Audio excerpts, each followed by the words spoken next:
My name is David Glickman. I'm a co-deputy director of research, and I also cover healthcare. The bargaining power of buyers is when buyers for a product or service pit the industry participants against each other to try to negotiate lower prices and/or higher quality goods or services.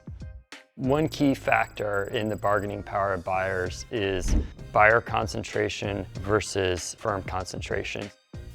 When the buyers are more concentrated than the companies that they're buying these goods or services from, they hold more bargaining power than the industry being analyzed. That's actually very relevant to the pharmaceutical industry.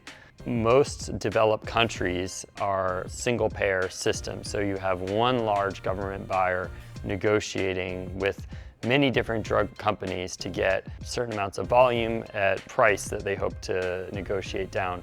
The US actually has one of the lowest buyer concentrations. It's one of the many explanations as to why the US has the highest drug prices in the world. The buyer concentration is the lowest. Lots of small to medium-sized companies or even large companies in a geographic region are all buying health insurance from just usually a handful of health insurance companies. Those buyers have very little power to negotiate, so prices for health plans will be high, which leads to greater profits for the health insurance industry.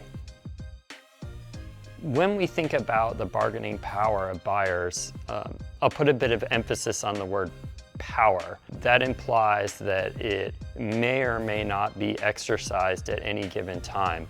An example with this is the Inflation Reduction Act here in the US, which has changed a long-standing law that had prohibited Medicare from negotiating drug prices. Well, it removed that clause and will of course drive those prices down. Because the bargaining power of buyers is strong here, profits will be lower for the pharmaceutical companies. We'd want industries we're analyzing to have a lot of power over buyers.